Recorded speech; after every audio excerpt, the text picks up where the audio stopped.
not working. So the organization, I mentioned one of the slides here shows about the U.S. Department of Defense having a role in this.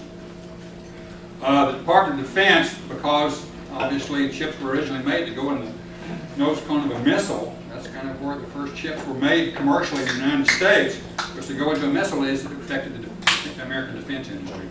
So the Department of Defense put in $100 million a year.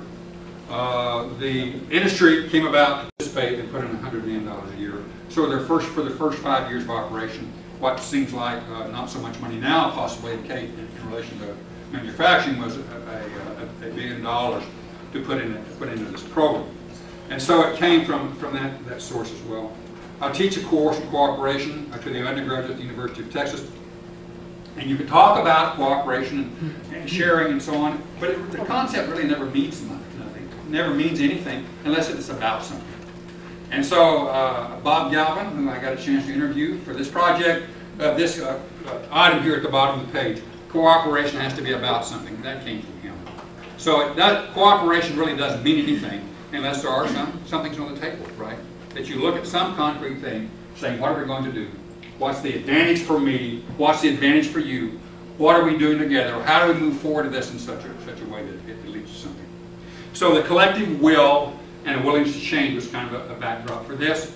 I occasionally have contact with people who want to solve problems in Washington, D.C. The common phrase is, let's do a Sematech on this problem.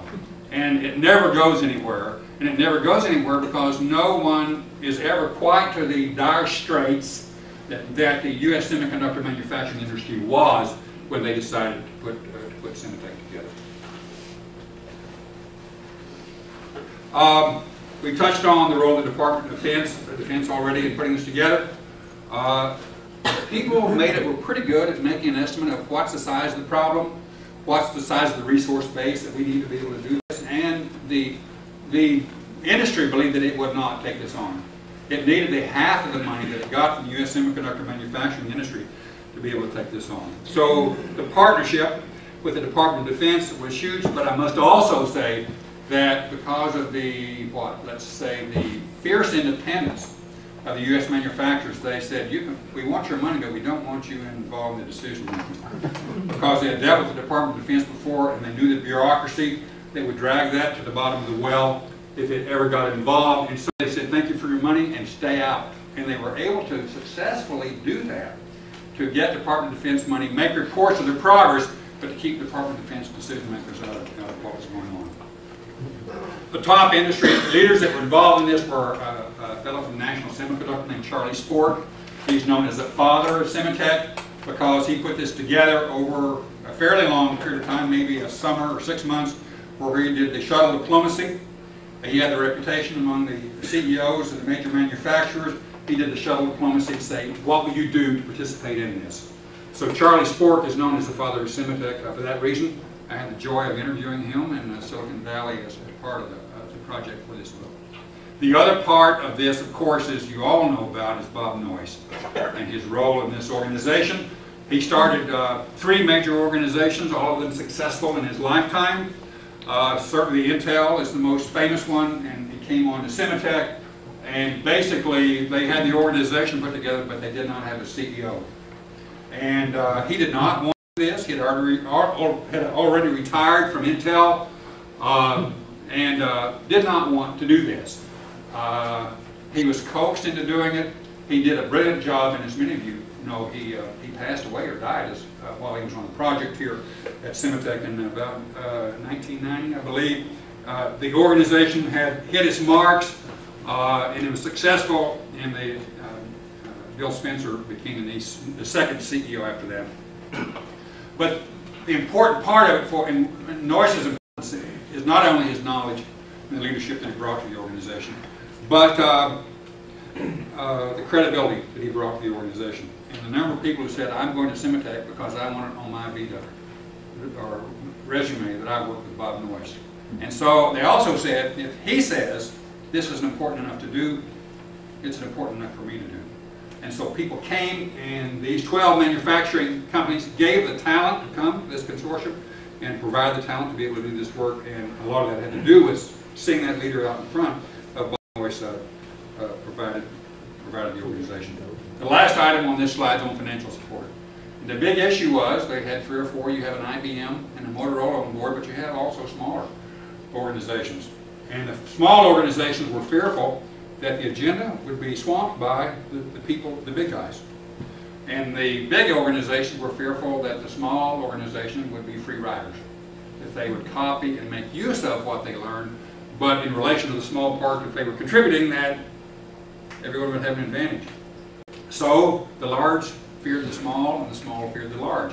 A common problem in a joint organization. They were able to work that out basically by creating projects that said, is there a return on investment for you in this project? And again, that will be touched on in a later slide. Okay, one of the reasons that Sematech was so successful is that it was too big to overlook. Okay, it's easy to say we'll do something in common. It's easy to start an organization, but when you start to send your professional to such an organization, the question is who goes and who is sent to this operation. The first groups that were sent were the people who, well, it was the very first group, the people who may be overlooked in their own organization, had some pet idea that they couldn't get sponsorship for, and said, well, I'll go do this at Sematech. And so occasionally it was people who either didn't get along in their own company, or had pet projects they couldn't get support for, and said, well, I'll go do this at Sematech. When they started looking at the people that had gathered at Sematech initially, they said, gee, this isn't going to work. This is not going to work. We have a group of rebels here rather than a group of doers who've come to this organization. Part of the result of that was a pretty early on a house cleaning, about 6 months into the operation, where a large group of consultants were brought in saying, this is a goal-setting exercise. Here are the tasks that we're going after. And one of the successful dimensions of Sematech was setting goals in terms of what the production values were, and chip size, and chip memory capacity that was developed along the way. And so if people who were there were not related to those goals, they were sent home.